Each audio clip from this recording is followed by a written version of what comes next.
Hello students. So we know how to resolve forces, how to find x component and y component. But now we are interested in finding out the x component and y component of the given force, which is perpendicular to one particular plane, and we want to resolve it along another plane which is AC. Along AC and perpendicular to AC, right? So हा जो problem आहे, या problem म्हणजे असे तुम्हाला विशेषतः तुम्ही friction हा टॉपिक आल्यावर तुम्हाला हे असे फोर्सेस रिझॉल्व करावे लागणार आहेत. तर हे आपण इथे काय सांगितलं आहे तुम्हाला, समजा तुम्हाला एक फोर्स आहे, तो आपण दाखवू इथे. तो फोर्स आपण दाखवू की तो ए बीला असा परपेंडिक्युलर आहे, राईट? ए बीला परपेंडिक्युलर आहे आणि त्याला आपण एफ म्हणू. आणि आपल्याला विचारलं आहे की हा फोर्स जर ए सी अलॉंग ए सी आणि परपेंडिक्युलर टू ए सी असा तुम्हाला रिझॉल्व करायचा असेल, तर तुम्ही कसा रिझॉल्व कराल हे आपल्याला विचारलेलं आहे. की ए बीला ए सी ही प्लेन अँगल अल्फा करते. तुम्हाला दिला आहे की फोर्स ए बीला परपेंडिक्युलर आहे, पण तो ए सीला परपेंडिक्युलर नाही आहे, कारण ए सी ही प्लेन ए बीला अल्फा अँगल करते. तर what is the component of this force F along, please note, along A C and perpendicular to A C. म्हणजे आता तुम्हाला एक्स ॲक्सिस आणि वाय ॲक्सिस काय आहे, तर इथे आपल्याला बघायला पाहिजे की इथे हा जो आहे ना, हा तुमचा एक्स ॲक्सिस आहे आणि हा वाय आहे, राईट? म्हणजे along A C is x, perpendicular to A C is y. And you are asked what is fxx and what is, let's say, fx or fyy. I should have said it, let me say it is fx and fy, right? And please note, fx and fy काय आहे? fx is along AC and fy is perpendicular to AC.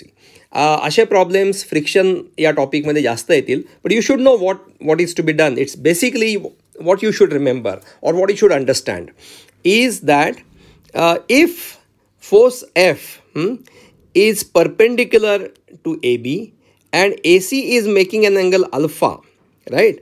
Then perpendicular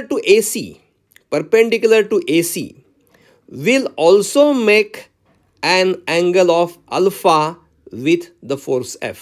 Please note what I am saying. F हा जो आहे हा ए बीला perpendicular आहे, बरोबर आहे? मग ए सीला जो परपेंडिक्युलर असेल, आणि लक्षात घ्या ए बीला परपेंडिक्युलर एफ आहे आणि ए सी आणि ए बी याच्यामध्ये अल्फा अँगल आहे. तर जर तुम्ही ए सीला परपेंडिक्युलर काढला तर तो जो परपेंडिक्युलर म्हणजे वाय कंपोनंट, तो जो वाय डिरेक्शन असेल, ती आपण एक्स आणि वाय दाखवलेत, तो जो वाय कंपोनंट असेल तो एफ फोर्स बरोबर अँगल अल्फाच करेल. हे आपण लक्षात घ्या. म्हणजे इथे जर मी परपेंडिक्युलर असं काढलं, suppose this is the let me choose another colour. So this is I am sorry,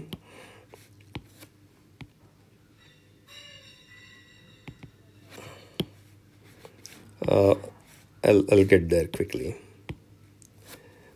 हा आपला फोर्स एफ आहे, राईट?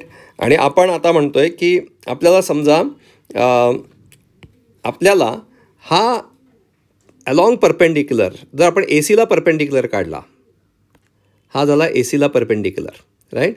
हा ए सीला परपेंडिक्युलर आहे. तर ए सीचा परपेंडिक्युलर आणि ए बीचा परपेंडिक्युलर याच्यामध्ये देखील अँगल असेल अल्फा. हे आपण लक्षात ठेवायचं आहे.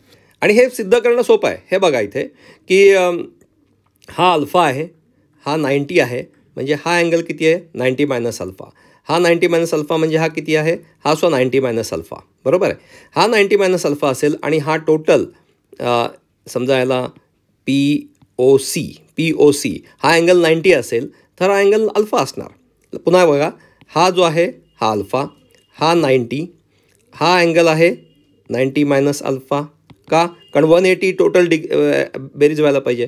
हा 90 मायनस अल्फा असेल तर हा देखील 90 मायनस अल्फा येईल, हा अँगल आणि त्यामुळे हा अल्फा येईल. हे आपल्याला लक्षात घ्यायचं आहे. राईट. म्हणजे एफ हा ए बीला परपेंडिक्युलर आहे आणि ए सी हा जर ए बीला अल्फा अँगल इन्क्लिनेशन असेल तर तुम्ही ए सीला जो परपेंडिक्युलर काढाल तो परपेंडिक्युलर आणि ए बीचा परपेंडिक्युलर यांच्यामध्ये अँगल अल्फाच असला पाहिजे. आता हे कळल्यानंतर पुढचं आपलं काम सोपं आहे. हे लक्षात घ्या, आपल्याला काय काढायचं आहे, एफ एक्स एस आणि एफ एक्स आणि एफ वाय.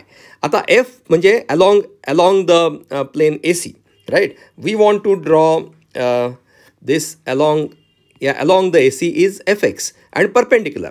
आता आपल्याला अँगल कुठला दिला आहे, वाय ॲक्सिस बरोबरचा, राईट. वाय ॲक्सिस बरोबरचा अँगल दिला असेल, आपल्याला अँगल कुठला पाहिजे, आपला जो रूल आहे रिझोल्युशनचा, अँगल नेहमी एक्स ॲक्सिस बरोबरचा पाहिजे आणि एक्स ॲक्सिस बरोबरचा आपला अँगल आहे 90 मायनस अल्फा, राईट.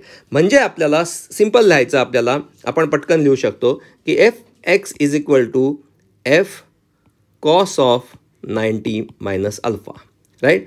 आणि f y is f sine of 90 minus alpha. हे लक्षात घेऊया आपण. आणि हा जो फोर्स आहे हा एफ फोर्स आहे डाऊनवर्ड आहे, राईट. एफ फोर्स हा डाऊनवर्ड आहे. त्यामुळे जेव्हा रिझॉल्व कराल तुम्ही परपेंडिक्युलर टू ए सी तो डाऊनवर्ड असणार आहे, म्हणजे तो मायनस असेल. आणि जेव्हा आपण एफ हा अलॉंग ए सी रिझॉल्व करू तेव्हा तो डावीकडे असेल, म्हणजे या दिशेने असणार, बरोबर. या दिशेने रिझॉल्व होईल तो. हा तुमचा एफ एक्स असेल आणि एफ वाय हा असा डाऊनवर्ड असेल, राईट. लेफ्टला एफ एक्स असेल, याचा अर्थ तोही मायनस असेल. हे तुम्ही नीट लक्षात घ्या.